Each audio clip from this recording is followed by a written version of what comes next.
A comment catch my eyes recently. Somebody asked a simple question.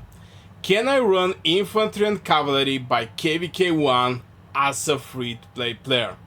And the answer was brutal. Not rude, just brutal. The guy basically said, if you replace N with OR, then yes. I actually laugh a little when I read that because honestly, that one sentence explain why so many free-to-play accounts feels weak. And the funny thing is, I don't think players are making stupid decisions. I mean, Rise of Kingdom is that many years old. And GG to all the players who is actually searching for some kind of advice, because honestly, I make so many mistakes myself when I start playing my first kingdom building games, and when I start getting some advices, slowly my account start looking something.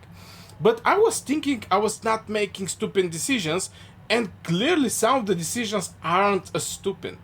I think they're making a logical decisions. That's what make it dangerous. Because when you're watching YouTube videos, watching Wells fights, watching reports, watching creators showcase 5 marches, it starts actually feeling normal. And even right now that I'm basically at the beginning of my first KvK, I'm like 2 million power. I still, and I'm spender, okay? I spent, just for the people who maybe don't know, as you can see, these 3 bundles, I already buy them, and I buy this one. I spent, but most likely I'm going to run maybe one March, and I'm spender. Imagine if you're a free-to-play player, and I'm going to explain why. I'm going to explain why, so the free-to-play players don't feel that weak, that what they most likely are going to feel at the KvK one. And again, the majority of decisions don't look stupid, and they're actually looking logical decisions. And this is what actually make them dangerous. Because yeah, when you're watching people like me on other YouTube content creators or whatever, you get some information. You see infantry, you see cavalry, you see mages, you see marksmen. Everybody is having multiple marches, so naturally you start thinking maybe I should build multiple marches too. At least this is what happened in my head when I start playing Rise of Kingdom, but I saw that it's not actually maybe a good idea because I don't have, from what I see, maybe I can be wrong, I don't have limitations how often I can use one march. And here we can have mixed troops. There is a lot of heroes, like for example, who should I give, like Sun Tzu for example, that is having commander troops take 10% less damage. This is buff for all the troops, not only the infantry. Obviously here we have specifically for infantry. This is boost for all of the heroes, no matter what kind of commander is, 20% more skill damage.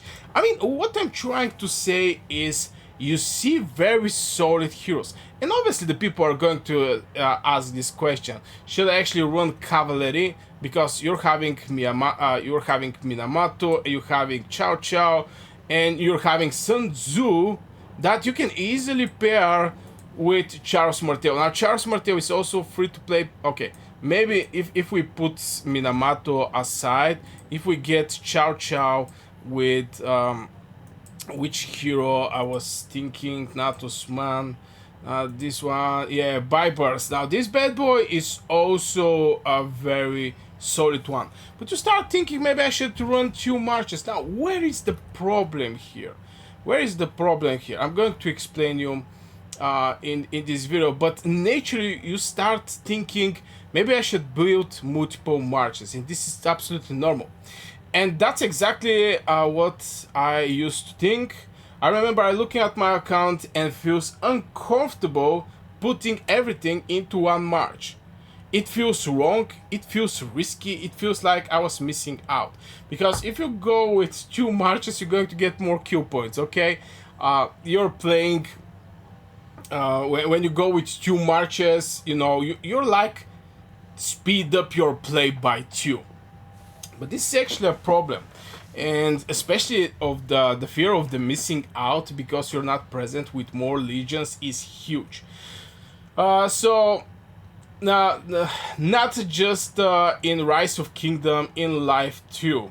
But after playing for years, I think early free-to-play players diversity at exactly wrong time. Diversify at exactly wrong time, and I learned this the hard way. Because what actually happened when you build two marches? Most people think you will be twice useful. What is the reality? You usually become half as dangerous. And there is the huge difference. I noticed this years ago during open field fights. Again, I'm comparing with more like with Call of Dragons, but here it's going to be the same. Just the combat mechanics are a little more different. I just have this feeling.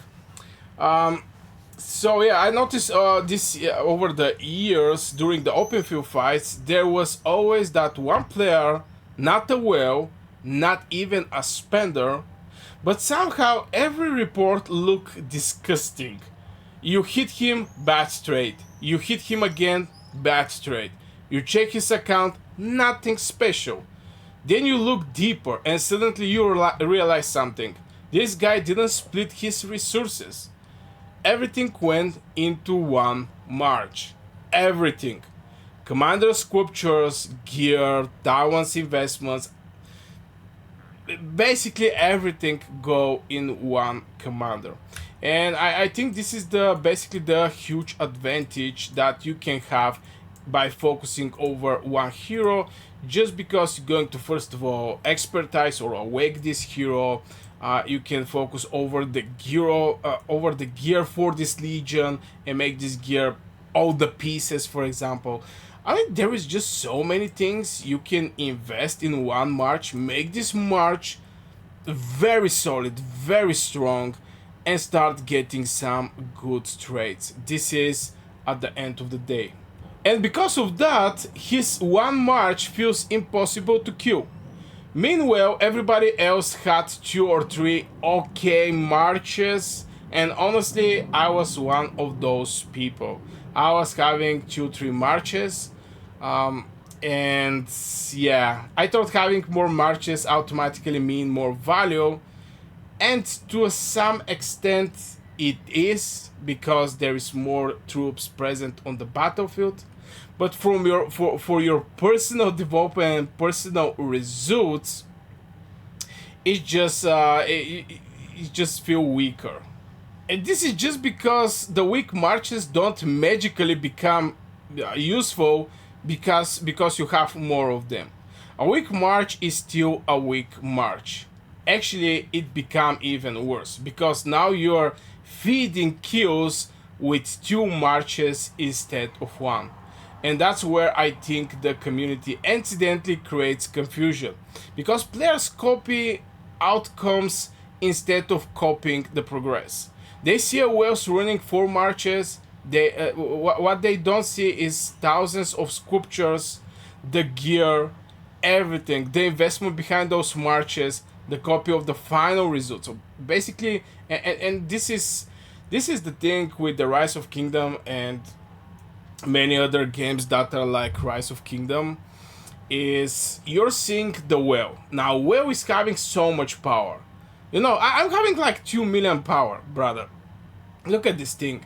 What kind of credibility I can give to one player? Obviously, I'm new in Rise of Kingdom. I don't have credibility, but if you see somebody with 200 million, or I don't know how many hundred millions, he immediately win your trust. He immediately become his credibility become higher because he is having so much power. But in the same time, getting or copying this way of play is having this dangerous part that you most likely are going to wait the same results, but you're not going to receive the same results, because this person is having completely different path in Rise of Kingdom from you. And again, this is thousands of sculptures, maybe gear. It is what it is. It's not good way to approach the whole game. Now I'm going to share with you what I noticed. The strongest free-to-play players are often boring. Seriously. They are unbelievable boring. They pick one path, they stick to it, they ignore distractions. Everybody else is chasing 10 different upgrades, they're chasing one upgrade, and somehow 6 months later they're stronger than everybody around them. Not because they discover some kind of secret, because they keep saying no. And that's a lot harder than saying yes. Now, eventually things change. I'm not saying run one march forever, obviously not.